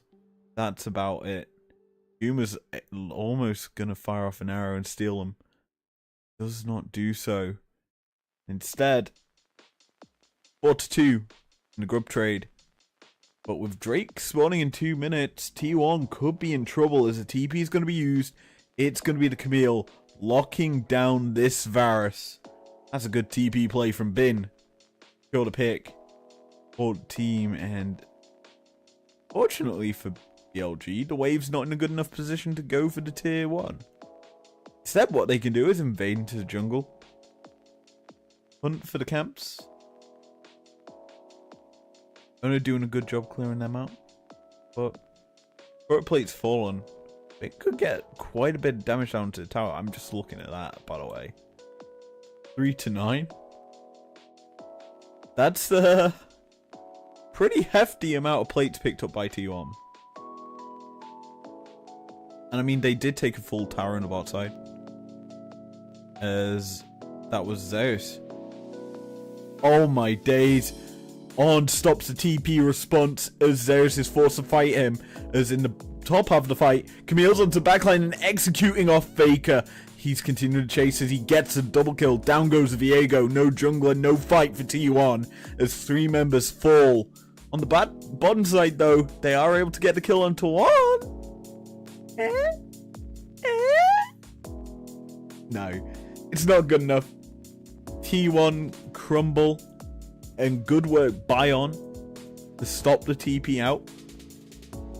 Because in theory, both of them could have just TP'd for the play.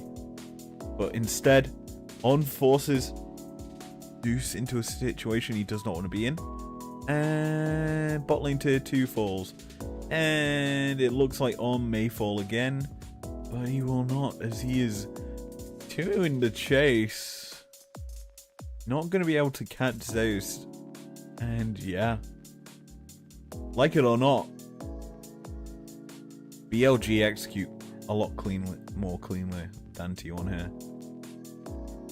It's all over the Rift Herald. And initially, it looks like T1 get the pick, but that Dawning Shadow does so much work. Flash, hook shot over the wall from the Camille, locks up Baker. Exec ultimatum doesn't allow him any escape route. Then it's just the Q and the trade from Bin to execute the Viego. And quick as you like, BLG just wiped the floor with T1 in that fight. Even though you look at the damage done, Zeus wasn't even in it, and he still did the most damage. So clearly, he's a big threat if he's able to do work in fights. And you look at the build, full tank, still doing most damage. Yeah, that's not a good sign. Now, obviously, Bin picked up a couple of kills in that fight. So, he's done well to kind of shrink the gold gap in that regard. However, Zeus is still a massive threat. 2 completed items. Thornmail, Frozen Gauntlet, Iceborne Gauntlet, or whatever you want to call it. And he's going into mostly 1-itemed members of both teams, as no one's really able to match him just yet. Frozen Heart being built by the Ornn. I like it into the Varus and the Viego. Gonna be able to deny a lot of the attack speed. As mid lane, Knight's just picked up his first item, it looked like. Sorry, not picked up. He's just got his second component, the Haunting Guys.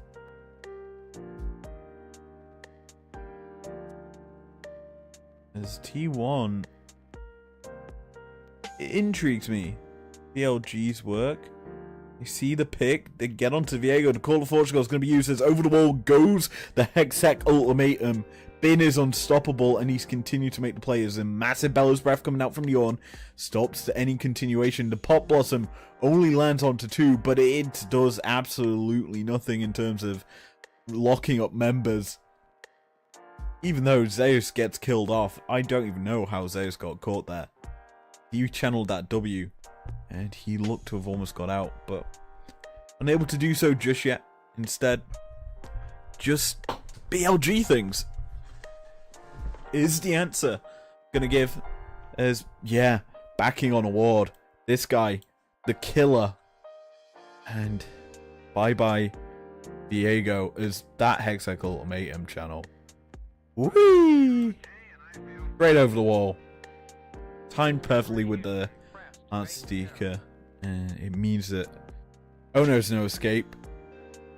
Flashing it, that's why. Elk flashed the wall. Secure the kill. Onto Zeus. But yeah. Very well executed BLG fight. And this is something that you have to give a lot of credit to BLG. Is their team fighting. Arguably one of the best teams in team fighting this year. They remind me, if you're an EU fan, of Mad Lions, who constantly want to fight, but know how to execute fights well. And that's sort of what you've come to expect from this BLG squad, is fighting, but fighting well. And who do you have to give the credit for that to? Typically Bin. The man knows how to access backlines and burst them out. We saw it there, deleting Faker earlier in the game. We saw it there, deleting Viego.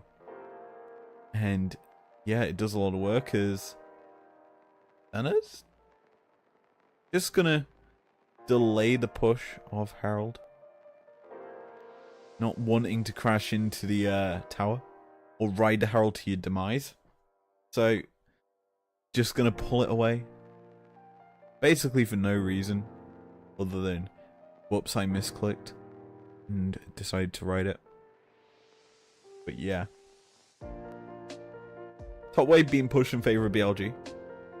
And to be honest, BLG pretty strong right now. Baron's on the table.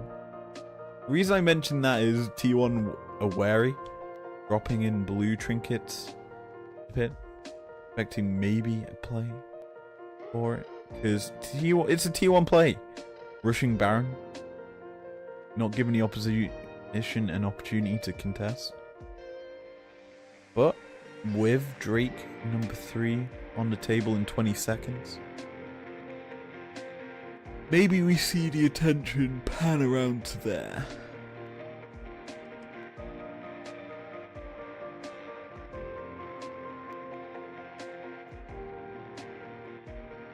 Taking stock of the items. Just looking at the ADCs really. Opportunity versus Bork. And it's not a lethality Varus, which I'm kind of sad. Because as a whole, you kind of want to get the poke down. In this game, you're kind of more of the poke comp. I'd much rather see that from this T1 squad. Is you kind of want to play range. You don't want to be in attack range if you're Varus here against BLG. But I'm not really happy about the build that Gumayusi's going for here. Dead, he's going to land the Varus ult, but Crescent Guard perfectly timed. Just to negate any of the follow-up damage from T1. Now, that is 2 ultis down. 1 on either side. But I think T1 kind of content with the Crescent Card being down. They can continue to look for the play. And the flash forward from Carrier not going to land onto a impactful target. I think he hit a pellet from this on. But because of that, Bin just free pushing. Bot side of the map is BLG's. That should be Drake secured. Stopping T1 stack.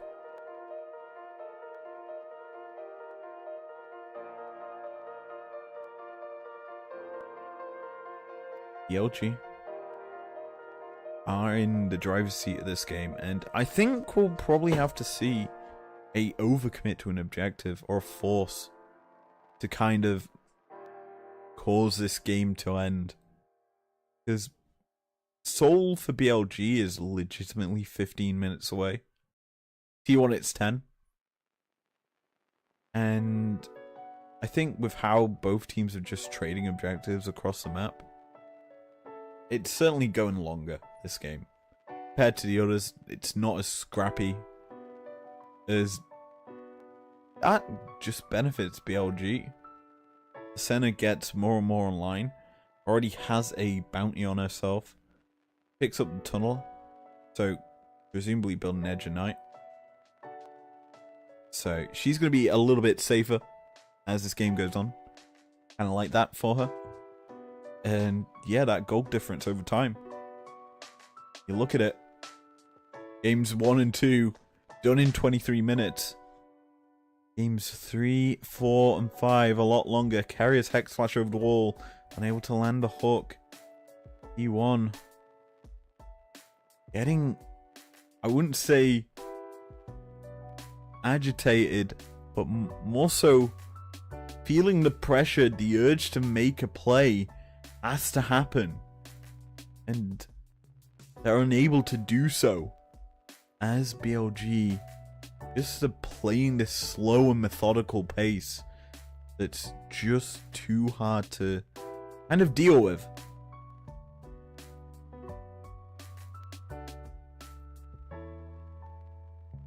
And if this was T1 in an advantage, they would be coin flipping Baron. BLG not doing that. They're just sitting back, farming waves, slowing the tempo down, getting more items picked up, getting into a better position. Because Ornn's slowly reaching that level 12 right now. Get up a couple more levels, starts upgrading the rest of his team. Already, he could upgrade the Xin Zhao's Black Cleaver. Need to be. But Bella's Wrath gonna come through. Deny the hook.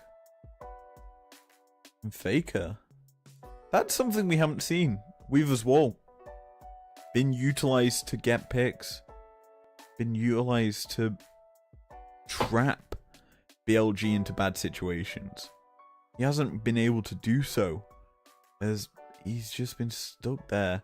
Carrier hooks a minion, and he's just rooted for days. A Massive Call Forge God lands onto 2, but the Weaver's Wall actually utilized to keep away BLG. That's actually a good usage by Faker. But T1, what do they invest? Well, it's Faker's ult. It's Carrier's ult.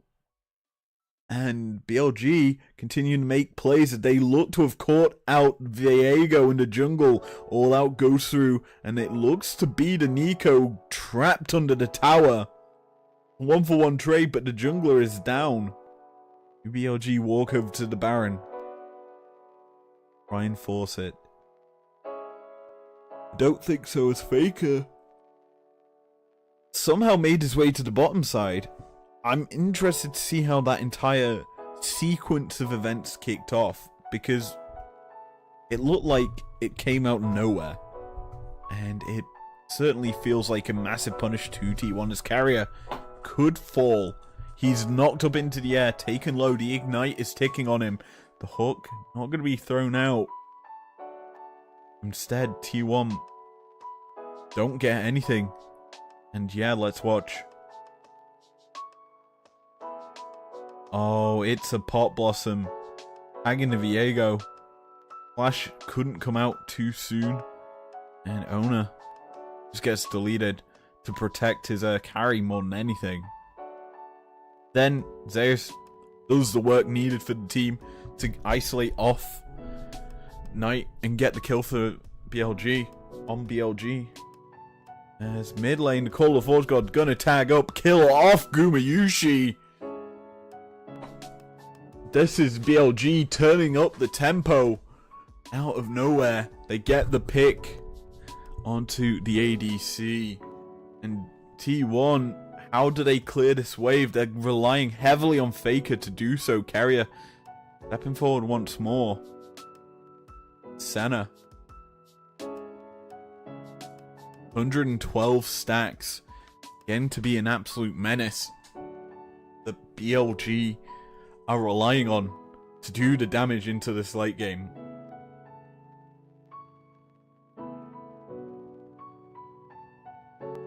On level 13 also. I'm just waiting for him to start getting ornaments online for the team. It looks like he is, as here comes the fight. Crescent Guard gonna be popped, but he is taking away the health bar of this Xin Zhao. Incredibly low, but still alive. T1 though, running for their lives. Senna from such a long range, procking these autos.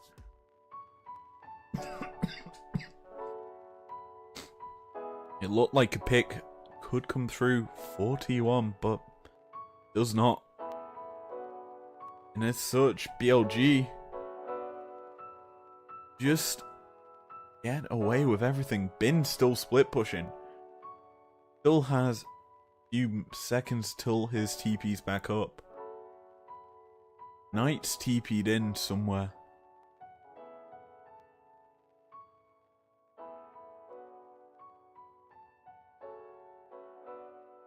TP top, so to be honest, BLG just trying to put pressure onto the side. Realize the state of the game is getting much easier for them. Ornaments coming online. There's an upgraded Locket of the Iron Solari picked up for on, as just expect for the rest of his team to start getting their upgrades. Carrier rooted. Baker drops the Weaver's Wall. The Call of Forge God going to be traded alongside it. A double man knockup out of it. But T1 hovering, looking, but not able to really get much. Both teams incredibly healthy out of that sort of trade of ults. Call of Forge God for Weaver's Wall. That's about it. Nothing else was used. It just was ult for ult. And T1 will continue to just look at it. They're trying to get picks, but BLG not giving them that opportunity to get it. And that's sort of so hard. It's frustrating, this sort of game. Be playing as you kind of are just waiting for your demise, and it's so awkward as the Baron's just been available for so long and it's just sat there that BLG haven't really gone for it. Instead, they've just been slowing the tempo down, and it's working well for them. It's not given T1 any opportunity to get back into this. And while the gold lead hasn't really grown, breaks have been picked up. GA's now being picked up by this Camille. It makes it so when a team fight will happen, it's going to be incredibly hard for T1 to execute. Opportunity, except a masterwork item picked up here for Dana. And this is the power of the Orn. Each level up granting a new ornament to a team member. Expect next, presumably Knight, to get his, as he's just getting there. Yorn just sitting alongside carries, picking up farm, picking up XP, and just being in a state where he can do stuff that just enables this late game comp of TLG to be an absolute menace. They've got so much control of the pit, and they're actually starting this one up.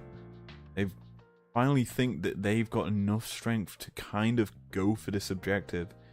Being taken quite quick, but it hasn't got all of BLG hitting. This is dropping.